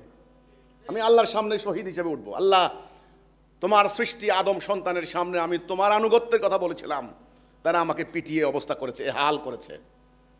কিন্তু জনগণের সামনে আমাকে কথা বলতে দিতে হবে। আমার সম্পর্কে জনগণকে ভুলভাল বুঝাইবা। আমি আল্লাহর দিন প্রতিষ্ঠা করতে দাঁড়িয়েছি, আর তোমরা জনগণকে বুঝাইবা এই বেটা খ্রিস্টান হয়েছে খ্রিস্টান। জনগণকে আমার কথা শুনতে দিতে হবে। ভণ্ডকে তখন জনগণ বিচার করবে, জনগণ বিচার করবে। জনগণের কি বিচার বুদ্ধি নাই? আছে। আমার কথা শুনতে দিতে হবে জনগণকে। আমার কথা বলতে দেওয়া হচ্ছে না, কোথাও মিটিংয়ে ডাক দিলে মিটিং করতে দেওয়া হচ্ছে না। সরকারও না, এরাও না, কেউ না। এত ভয় পাচ্ছ কেন আমাকে? এখন দিন কি প্রতিষ্ঠিত আছে? দিন কি প্রতিষ্ঠিত আছে? না। অক্ষর ঠিকই আছে। অক্ষর কি? অক্ষর কি উল্টাপাল্টা আছে? না। এটা আল্লাহর কোরআন, কোরআনুল মাজিদ, কোরআনুল হাকিম, লা রাইবা ফি হুদাল লিল মুত্তাকিন। এতে কোনো সন্দেহ নাই ভাই, কেউ সন্দেহ রাখেন না। সন্দেহ থাকলে ঈমান থাকবে না। এতে কোনো সন্দেহ আছে? কিন্তু সমস্যাটা কি জানেন? এটা কার্যকারী নাই, এটা বাস্তবায়ন নাই। আমি তো আবার বলছি, মুখস্থ করা হচ্ছে, তাফসীর করা হচ্ছে, কেউ কেউ বান্ডেলের বান্ডেল টাকা কামাই করে খাচ্ছেন। কিন্তু কোরআন কি এই জন্য আসছে? নন। কোরআন আসছে এটা কার্যকরী করে, প্রতিষ্ঠা করে ইবলিসের বিরুদ্ধে আল্লাহকে বিজয়ী করা। এখন আপনারা যারা আমার সামনে বসে আছেন আজকে, আপনারা কি ঈমান আনবেন? কেমন কথা, কিরে বাবারে সারা জীবন লা ইলাহা ইল্লাল্লাহ বললাম, এখন কয় ঈমান আনবেন কিনা? হ্যাঁ, বুঝে শুনে ঈমান আনেন। এলাহ, এলাহ মানি সেই সত্তা যার আনুগত্য ছাড়া কারো আনুগত্য করব না।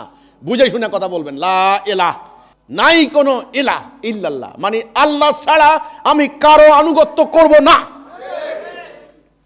আংশিক না, ব্যক্তিগত জীবনে না, রাষ্ট্রীয় জাতীয় সকল ক্ষেত্রে যেখানে যেখানে আল্লাহ যে আদেশ করেছেন সেখানে আল্লাহর কথা মানবো, অন্য কারো কথা মানবো না। কথা শেষ। হারাম হালাল, বৈধ অবৈধ এই মানদণ্ড কে দিয়েছেন? আল্লাহ। বাস, আল্লাহ বলেছেন সুদ হারাম, সুদ হারাম, কোনোভাবে সুদ জায়েজ হবে না। কথা শেষ। তাহলে ন্যায় অন্যায়ের মানদণ্ড কে? আল্লাহ। হুকুম চলবে কার? আল্লাহর। এই মাত্র সিদ্ধান্ত নিলাম, আপনারা কি এই সিদ্ধান্ত নিছেন? হিজবুত তাওহীদ আন্দোলন এই সিদ্ধান্তের দিকে ডাকছে আপনাকে। এক। দুই, যারা এই সিদ্ধান্ত নেবেন তারা এই দিন প্রতিষ্ঠা করতে হবে মানব জীবনে। আল্লাহর দিন প্রতিষ্ঠা করব। কোরআনে আল্লাহ বলছেন আন আকিমুদ্দিন, দিন কায়েম করো। আন আকিমুসসালাহ, আকিমুসসালাহ, সালাহ কায়েম করো। আজান দিলে দৌড় দেয়, কিন্তু দিন কায়েম করো আছে না? সেটা কে করবে? মোমেন। সেটা কে করবে? মোমেন। মানুষ কয় প্রকার? আবার বলি, মানুষ দুই প্রকার, মোমেন, কাফের। তাহলে দিন কায়েম করবে কে? মোমেন। ওই যারা ঈমান আনলো আল্লাহ ছাড়া আমি কারো হুকুম মানি না, তার পরবর্তী কর্তব্য হবে না হুকুমটা কায়েম করা। পরবর্তী কর্তব্য এই সেটা। এখন এই দিন কায়েম করার জন্য আমরা দাঁড়িয়েছি। এই পৃথিবীতে আল্লাহর দিন মোতাবেক মানুষ চলবে, এটা আমাদের উদ্দেশ্য, এটা আমাদের লক্ষ্য। যদি আল্লাহর দিন কায়েম করতে চান আপনাদেরকে একটা কর্মসূচিতে আসতে হবে। এখন আজকে আমার এখান থেকে একটা বয়ান শুনে আপনার খুব ইমানের জজবা উঠে গেল, আপনি বাসায় যাই আর দুনিয়াবী কাজকর্মের সঙ্গে মিশে গেলেন, আবার হারিয়ে গেল। নো, একটা কর্মসূচিতে আসতে হবে আপনাকে। এই কর্মসূচিটা আজকে আমাদের খুতবার আলোচনার মধ্যে আছে। আমরা এই খুতবার আলোচনার মধ্যে এই কর্মসূচিটা বলি। এই কর্মসূচিতে একটা হাদিস, ক্বালা রাসূল সাল্লাল্লাহু আলাইহি ওয়াসাল্লাম আনা আমরুকুম বিখামসিন আল্লাহু আমারানি বিহিন্না বিল জামাতি ওয়া বিসআমি ওয়া তাআতি ওয়া হিজরাতে ওয়া জিহাদ ফি সাবিলিল্লাহ। আল্লাহ রাসূল বলেছেন, আল্লাহ আমাকে 5টি কাজের আদেশ দিচ্ছেন, আমি তোমাকে 5টি কাজের আদেশ দিয়ে যাচ্ছি। 1 নম্বরে ঐক্যবদ্ধ হও, ঐক্যবদ্ধ হইতে হবে। 2 নম্বরে ডিসিপ্লিন, শৃঙ্খলা, কথা শুনতে হবে। 3 নম্বরে আনুগত্য করতে হবে। কোরআনে আল্লাহ বলছেন আতিউল্লাহ আতিউর রাসূল আউলিল আমরি মিনকুম, আল্লাহর আনুগত্য করো, রাসূলের আনুগত্য করো, তোমাদের মধ্যে আমিরের আনুগত্য করো। আনুগত্য করতে হবে। 4 নম্বরে হিজরত। হিজরত মানে আলাদা হওয়া। আলাদা হওয়া, ওই যে বাম দিকের লোক ডান দিকে চলে আসবে, অর্থাৎ এই প্রচলিত সিস্টেম যারা ধরে আছেন তারা এটাকে অস্বীকার করে আল্লাহর দেওয়া বিধানের মধ্যে আসতে হবে। এটার নাম হিজরত। এটার নাম কি? হিজরত। 5 নম্বরে জানমাল দিয়ে জিহাদ। এই জিহাদ হলো উদ্দেশ্য। এই জিহাদের উদ্দেশ্য হচ্ছে দিন প্রতিষ্ঠা করা। পবিত্র কোরআনে 6 থেকে 700 আয়াত আছে জিহাদের। আল্লাহ কোরআনে মোমেনের সংজ্ঞার মধ্যে বলেছেন, সূরা হুজরাতের 15 নম্বর আয়াত, যারা আল্লাহ এবং তার রাসূলের প্রতি ঈমান আনে, এতে কোনো সন্দেহ করে না, জানমাল দিয়ে জিহাদ করে। খেয়াল করেন, রাসূল সারা জীবন জিহাদ করেছেন। এই জিহাদের আলোচনা আজকে হয়? জিহাদের বয়ান হয়? জিহাদের কনসেপ্ট আছে? মুসল্লিদেরকে জিহাদ শেখানো হয়? নো। নবী করিম সাল্লাল্লাহু আলাইহি সাল্লাম ঈমান আনার পরেই কি কাজটা করেছেন আপনারা বলেন? দিন প্রতিষ্ঠার জিহাদ। এই দিন প্রতিষ্ঠার জিহাদ যেন আপনি করতে পারেন, সেজন্য সালাহ, যাকাত ইত্যাদির মাধ্যমে আপনার চরিত্রের সংশোধন হবে, চরিত্র ঠিক হবে। তাইলে চরিত্র ঠিক করবে কে? সালাহ। চরিত্র দিয়ে আপনি কি করবেন? জিহাদ করবেন। জিহাদ করে কি করবেন? আল্লাহর দিন প্রতিষ্ঠা করবেন। আল্লাহর দিন প্রতিষ্ঠা হলে কি হবে? শান্তি প্রতিষ্ঠা হবে। ওই ইবলিসের চ্যালেঞ্জে আল্লাহ জিতে যাবেন। তাহলে ইবলিস চায় কি? অশান্তি। আল্লাহ চান কি? শান্তি। ইবলিস চায় এই আদম সন্তানের মধ্যে খুনাখুনি, মারামারি, যুদ্ধ, রক্তপাত। আর আল্লাহ চান শান্তি। এই জন্য আমাদের দিনের নাম কি? ইসলাম। ইন্নাদ দীনা ইনদাল্লাহিল ইসলাম। এই জন্য আমাদের দিন হচ্ছে ইসলাম। ইসলাম মানে শান্তি। তাহলে ইবলিস চায় অশান্তি, আমরা কায়েম করব শান্তি। এখন এই শান্তি কায়েম হবে কিভাবে? এটা একটা বিরাট প্রশ্ন ভাই। জাতিসংঘ তো তৈরি শান্তির জন্য নাকি? দেখবেন পুলিশের মধ্যে লেখা আছে শান্তি। তো শান্তি কায়েম করতে হলে আল্লাহর দিন কায়েম করতে হবে, আল্লাহর দিন প্রতিষ্ঠা করতে হবে। এই জন্য বলছেন আনা আকিমুদ্দিন। এই জন্য রাসূলকে পাঠানো হয়েছে, হুয়াল্লাযী আরসালা রাসূলাহু বিল হুদা ওয়া দীনিল হক লিইয়ুযহিরাহু আলাদ দীনি কুল্লিহি। কুল্লিহি দেখেন, সমগ্র দ্বীনের উপরে এটাকে জাহির করো, গালেব করো, প্রতিষ্ঠা করো। সত্য দিন আল্লাহ দিয়েছেন, সত্য দিন। তাহলে শান্তি আসবে কিসের মাধ্যমে? সত্য দিন। ভাই আমি একেবারে সোজা সিম্পল কথা বলি আপনাদেরকে। ডাবের পানি খাইতে চান না মাকাল ফল খাইতে চান? ভালো কথা, মানে চাচ্ছেন, মাত্র চাইলাম, এখনো চাইলাম, খাই নাই কিন্তু এখনো। তাহলে ডাবের পানি খাইতে হলে নারকেলের বীজ আনতে হবে, বীজটা লাগাইতে হবে। সঙ্গে সঙ্গে কি বীজ ডাব খাইতে পারবেন? এটা চারা উঠবে, ওই চারা আপনাকে যত্ন করতে হবে, বেড়া দিতে হবে ছাগল গরু থেকে বাঁচানোর জন্য, তাকে সার গোবর দিতে হবে। 8-10 বছর পরে যাইয়া দেখবেন যে বড় বড় ডাব ধরতেছে, কি সুন্দর সুন্দর পানি, মজার পানি। তাহলে আপনাকে যদি শান্তি পেতে চান, আল্লাহর দিন কায়েম করতে হবে। আর আল্লাহর দিনের সূত্র, মূল গোড়া, বীজ, ওটা হলো লা ইলাহা ইল্লাল্লাহ। আশা করি ক্লিয়ার হয়ে গেছে। লা ইলাহা ইল্লাল্লাহর উপর ভিত্তি করা যে বিল্ডিংটা, যে বৃক্ষটা, ওটা হলো দ্বীনুল হক। ওইটা কায়েম করলে পরে যে ফলটা আসবে, সেই ফলের নাম ইসলাম। এখন ঘরে ঘরে মাকাল ফল খাইতেছে কেন? রোপণ করছে মানুষের তৈরি বিধান, এই জন্যে গাছ হয়েছে ওইটা, ফল ধরতেছে ওইটা। এখন ঘরে ঘরে চোর হবে, অফিসে অফিসে ঘুষখোর হবে, ডাকাইত হবে। এটা তো স্বাভাবিক কথা। একটা সুন্দর মেয়ে আপনি দিতে পারবেন না স্কুলে মাদ্রাসায়, ধর্ষণ করবে। এতদিন বলছে বোরকা পরো, বোরকা পরলে ইজ্জত রক্ষা হবে। সেদিন এক পর্দানুশীল মেয়ে, তার মা চিৎকার করতেছে, 5টা পাষণ্ড তাকে ধর্ষণ করেছে। মা বলতেছেন আমার মেয়েটা হাফেজা, কোরআন, কোরআনে হাফেজ, তোমাদেরকে আল্লাহ দোহাই লাগে, তোমরা কাজ করো না। কিন্তু তারা শুনে নাই। তাইলে আল্লাহর বিধান কায়েম না থাকলে কালো বোরকায়ও ইজ্জত রক্ষা হবে না। আমার কথাখানা শুনতে খুব কষ্ট লাগে, বল্লমের মতো এদিক থেকে বাইরে এদিকে চলে আসে। আল্লাহর দিন কায়েম না হলে কোনো ভালো মানুষ তৈরি হবে না, আমি বলে দিলাম। যারা রাজনীতি করতে যায় শুরুতে সবাই খারাপ থাকে না, কিন্তু এই সিস্টেমটাই এমন তাকে বাধ্য করে সন্ত্রাসী হতে। সিস্টেম বলে না, ওই যে বউ শাশুড়ি ঝগড়া করলে দেখবেন বিয়ের 10 বছর পরে কয় যে দজ্জাল মহিলা কোত্থেকে আনছি, তো মেয়ে আবার লাভ দিকে আমি এরকম ছিলাম না, এই সংসারে এটা হয়েছি, বলে না। এই জন্যে মানুষ খারাপ হবে না ভালো হবে কিসের উপর নির্ভর করবে? সিস্টেমের উপরে ভাই। সিস্টেম, সিস্টেম মানে দিন। সিস্টেম হতে পারে 2 প্রকার, আল্লাহর দেওয়া, মানুষের তৈরি করা। তাইলে এই সমাজের এখন এই দুনিয়ার অশান্তির কারণ, মানুষগুলি খারাপ হওয়ার কারণটা কি? সিস্টেম। আপনি বাজারে যান, কোনো ব্যবসায়ীকে বিশ্বাস করতে পারবেন না, মাপে কম দিছেই, কোনো কথা নাই। আপনি গাড়িতে উঠেন, মারামারি, খুনাখুনি, গালাগালি, কোনো কথা নাই। সিস্টেম। এই জন্য রাসূল পাক সাল্লাল্লাহু আলাইহি সাল্লাম লড়াই করে, যুদ্ধ করে, জানমাল দিয়ে এই সিস্টেমটা পরিবর্তন করেছেন। সিস্টেম মানে কি? দিন। সিস্টেম মানে কি? দিন। তাইলে আল্লাহর দিনের নাম কি? দ্বীনুল হক। এটার আমরা কি কারো কাছে যাওয়া লাগবে আর? আল ইয়াউমু আকমালতু লাকুম দীনাকুম। এ দিন খেয়াল করছেন?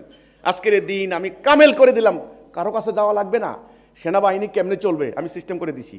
আদালত কেমনে চলবে? সিস্টেম করে দিছি। সরকার কেমনে চলবে সিস্টেম করে দিয়েছি। আলহামদুলিল্লাহ, আগামী দিনের তাওহীদ ভিত্তিক রাষ্ট্র ব্যবস্থা কিভাবে হবে তার একটা রূপরেখাটা আমি এই বইতে তুলে ধরেছি। আপনাদের জ্ঞাতার্থে আমি বলতে চাই, এই বইটা আমি ডক্টর ইউনূসের নেতৃত্বে যখন সংস্কার করো ঠিক করতে হবে, এই সংবিধান দিয়ে আর দেশ চলে না বলছে না কথাগুলো, এটা 17 বার কাটাছেড়া হয়েছে, আর এই রুগী বাঁচবে না, এটা বাদ দিতে হবে। এখন ঠিক করো, সংস্কার করো। বড় বড় মাথাওয়ালারা বইছেন, আমার নোয়াখালীর ভাষায় বলে বড্ডা মাথা, সব বড্ডা মাথা ঢাকা বইছেন, বসে তারা সংস্কার করতে নামছেন। এই প্রস্তাব দেয়, ওই প্রস্তাব দেয়। আমি বলেছি ভাই, এই লাভ হবে না, এই সংস্কারের কোনো লাভ হবে না, টোটাল এই সিস্টেমটাকেই বাদ দিতে হবে। বাদ দিয়ে আল্লাহর দেওয়া তাওহীদের উপর ভিত্তি করা জীবন ব্যবস্থা কায়েম করতে হবে। তখন তারা কিভাবে করবেন, কি প্রক্রিয়া করবেন, আমি একটা সুন্দর রূপরেখা দাঁড় করিয়েছি। এটার ভিত্তি হচ্ছে আল কোরআন এবং রাসূলুল্লাহ সুন্নাহ। এটা আমি এভাবে রাখি নাই, হাজার হাজার কপি আমরা ছাপিয়ে আমাদের ভাইয়েরা টাকা দিয়ে নিজের পয়সা খরচ করে আমরা প্রেস ক্লাবে সাংবাদিকদের সামনে সম্মেলন করেছি সারা বাংলাদেশে, সরকারের সকল মহলে দিয়েছি, সমস্ত দপ্তরে আমরা দিয়েছি, আমাদের কাজ আমরা করে যাচ্ছি। তারা না নিলে তারা দায় থাকবে আল্লাহর কাছে। এইবার মাঠে ময়দানে আমি আল্লাহ তাওহীদ ভিত্তিক জীবন ব্যবস্থার প্রস্তাবে আমি জনমত সৃষ্টির জন্য সভা সমাবেশ করে যাচ্ছি। আমি আমার কাজ করছি। আমি বলেছি কোনোভাবেই আমরা শিরিক কুফরের সঙ্গে আপোষ করব না। কোনো কাছে ক্ষমতার লোভের কাছে সামান্য একটা এমপি আমারে বহুবার বলেছে আপনি রাজনীতিতে আসেন, রাজনীতিতে আসলে আপনি অন্তত 2টা সিট হলেও পাইবেন। আমি বললাম যে না, এই রাজনীতি জাতিটাকে ধ্বংস করে দিয়েছে, এটা কুফর, এই রাজনীতিতে মানুষের ঈমান থাকবে না, আমি যাব না এই রাজনীতিতে। আল্লাহর দেওয়া 5 দফা কর্মসূচি আল্লাহ আমাদেরকে দিয়েছেন।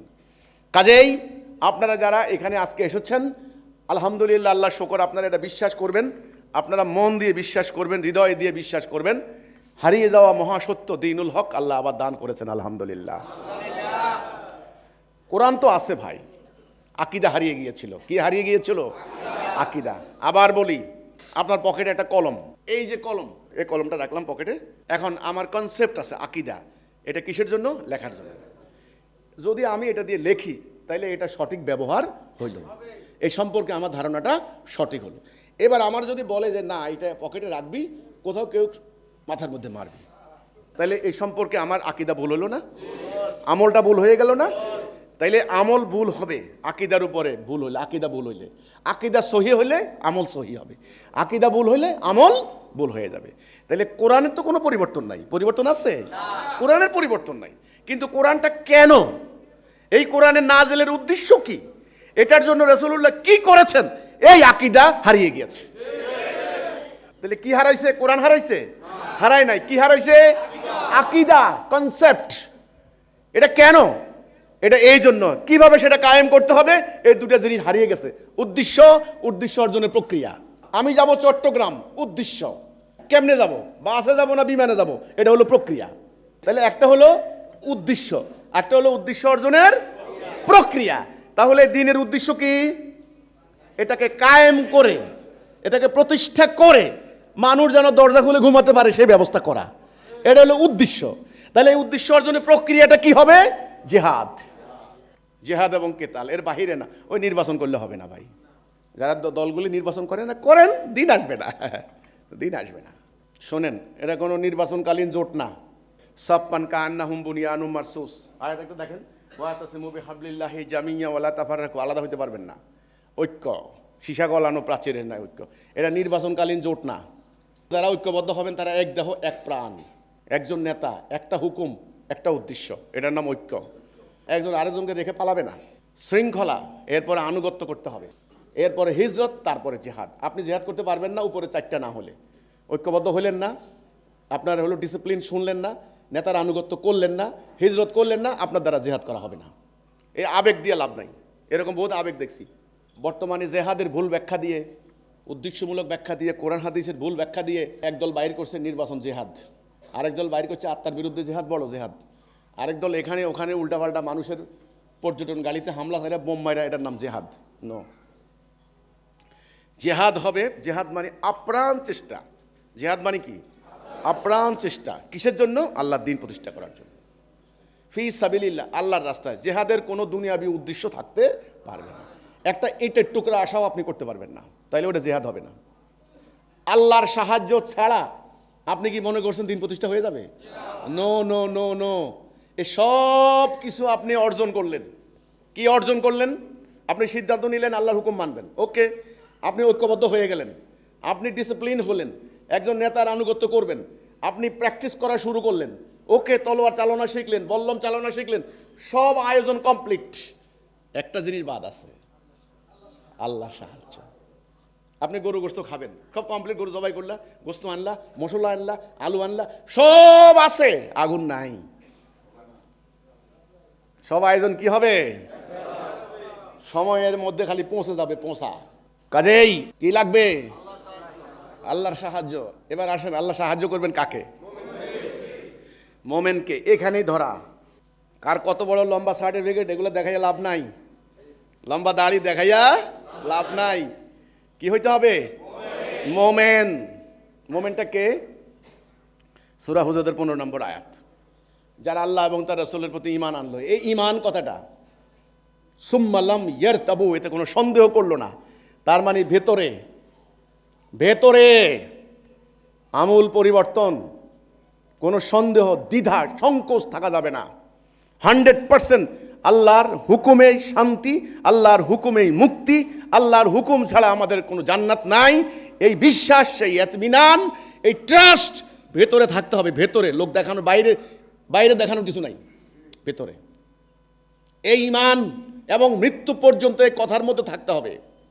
আমার যত ক্ষতি হয় হোক, যত গালি খাই, যত জান যায়, যত মাল যায়, আমাকে এখান থেকে সরাইতে পারবে না। এটার নাম ঈমান।